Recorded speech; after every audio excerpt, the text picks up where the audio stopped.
And here we go, ladies and gentlemen. Today we're going to have a look at the 68 Firebird 400 Revell. It's a 2-in-1 kit, part of the Revell muscle range, which at the beginning of the 2000s was a thing. And it is a kit which looks, well, it's a car which looks very nice. Whether the kit looks very nice, we will have to see. It gives you color instructions, and the pieces, 118 pieces, will be 7.5 inches or 19 centimeters long. There it's just top. Here we get a little bit more to see about the kit. Here we go. Light. The way you can build it up like this, or you can build it up as a dragster, which I might just do. I haven't built a dragster before. Here we go. And that is that again. The kit is from 2000. This particular boxing is from 2001. Difficult to say where it comes from. I mean, the first Firebird from MPC came in what, 70s? Yeah, but the first Revell one was 2001. There were Firebirds from MT, which probably had the MPC molds. So let's have a look. We'll probably get a good idea when we look at the parts what it looks like. But let's first have a look at the instruction sheet. It's not the latest rendition of instruction sheets, but it is here. It has the color callouts, and it tells you a little bit about the Pontiac Firebird. Then we have engine assembly, which looks all pretty good. It gives you a stock engine, and it gives you a drag version, which is here at the bottom, which is very nice, with a nice scoop. And we have exhaust stock version and completed exhaust assembly, and then we have completed for the drag version. So that's all different, because the drag version obviously has bigger wheels as well. So we'll have a look at that just now. Here we have the whole suspension assembly, A-arms, drive shaft. There is the stock engine right over here. Then here we have the interior. Quite a few decals for the interior, as we will see in a minute. Here we go, has a bit of a roll bar. Not a roll cage, but at least a roll bar. And then the final assembly over here gives you an idea of the rear front. It's actually all very clear. It's Revell of that period, 2000 around. And the wheels are attached with metal pins. And then at the back gives you the two different versions to do whatever you want to do with it, either the stock version or the drag version. Now, we saw the drag version had quite a bit of stuff on it, so let's have a look at the decals, what they look like. We'll have them over here. Not too bad, maybe a bit of sun they might need.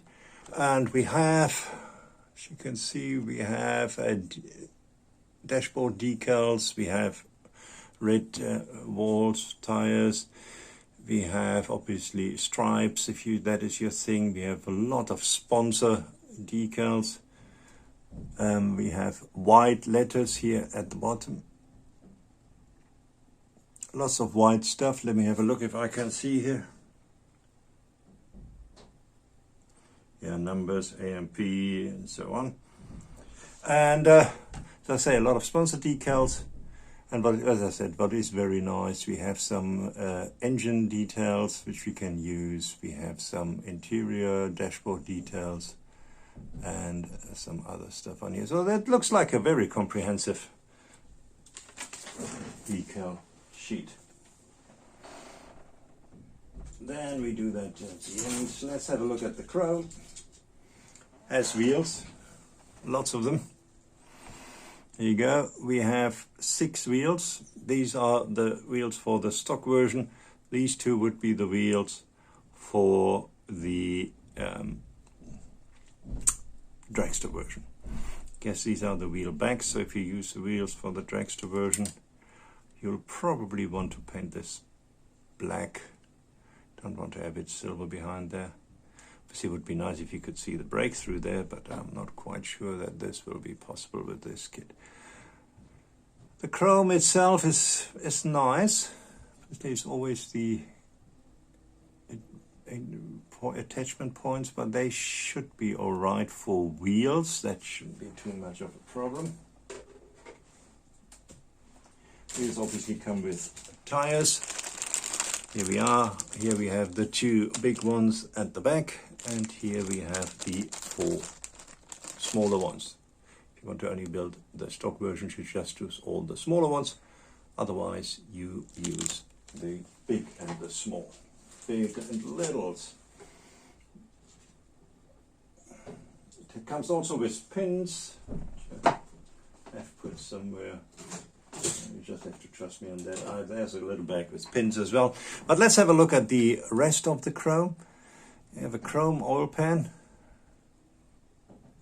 And obviously all these parts now, these you all see from the side. So I'll have come to the conclusion that if parts are badly attached, chrome parts, then you just have to redo it.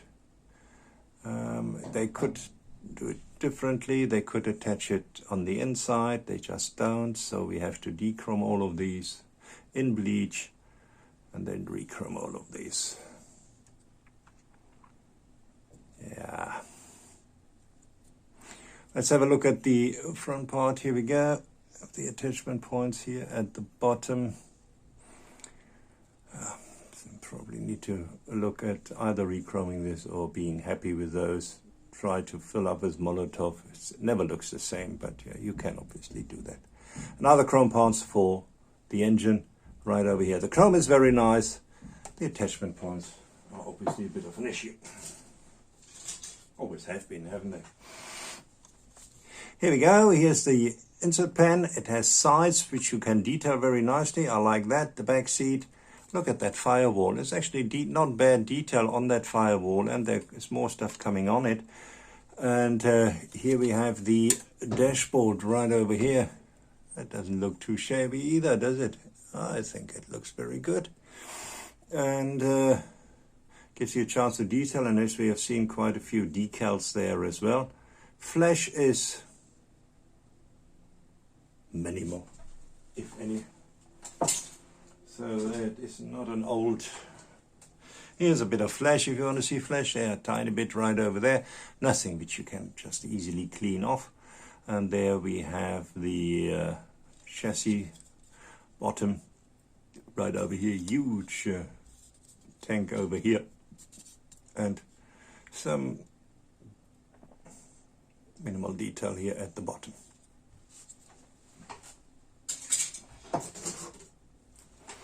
We then come to the seats.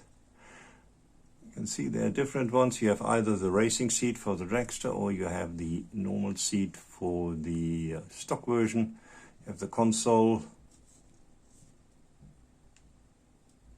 You have this, which I think goes between the back seat and the back window. You have the steering wheel right over here, which needs a bit of tender loving care. Then we have this part over here. Yeah, if I don't know, I just say this part. And here we go, that is suspension here. Here we have some pulleys for water pump and generator or alternator they had in those days already. Here is that huge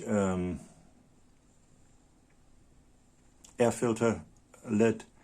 This is a very nice fan. Normally these fans are all very kinky and skew. This one looks very regular, very nice.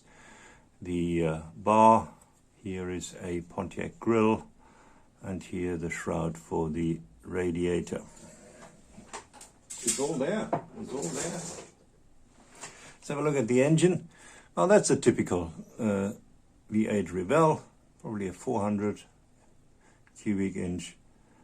We have different exhaust systems which you can make use of depending what kind of version you would like to build. Here we have the cooler and assembled already onto the front wall.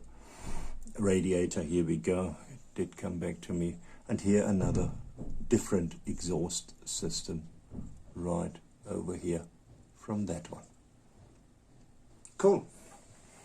So you can see there are quite a few sprues. Yeah, it's going. Then we have part of the front suspension again. These parts looks like strengthening, drive shaft. Here's again part of the engine. There is part of the engine. That looks like the alternator. This looks like the distributor cap. Couple of coil springs, battery. Here we have the at the back, and there we have it's that shaft at the back. You know that one. And here we have cylinder heads right over here, and a couple of pipes which you can do differential. Here we go. At my age it takes always a bit longer to go through all the languages till you find the right one. And then last but not least, as far as the white stuff is concerned, we have two different hood lids. We have the dragster one and we have the stock one, both very nice. You can see that is not going through here. This is on the stock hood. There is no gap here, so if you want to have a gap there, you have to cut it in yourself. And then we have the interior, which looks actually very nicely detailed. You can do something with that indeed. No, you can really go for it. Right. Then here we have the body, which I think looks very nice. It's a very nice body. There's very little wrong with that. It has the usual, you know, sharpish edges, which you just need to attend to. I don't see anything on the roof. Seems to be that the assembly was done via this line here, so that's all right. We can work with that. Needs a bit of tender loving care. Yeah, that's always, you don't like to see that. Always happens. It's stupid. They detail the roof and then they have injector pin marks. So if you file them down, then you file down the detail of the roof. Really, guys?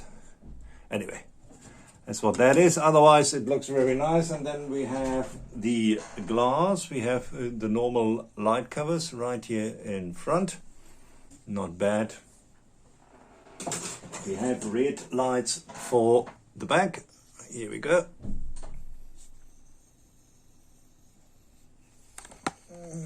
Restation my light here. Here we go. And what I also would like to do is have a quick look, and I will make this now part for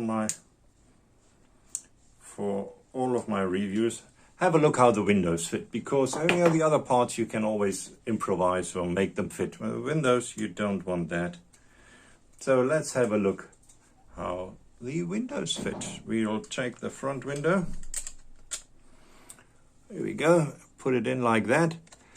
It has a bit of room. Obviously we painted, so maybe after that it will be a bit tighter.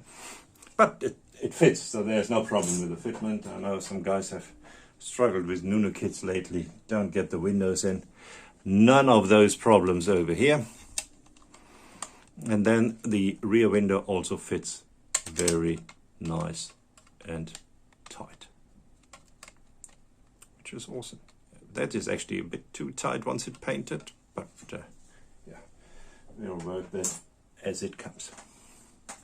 Right, ladies and gentlemen, and this gave you a quick look at the 68 Firebird from Revell.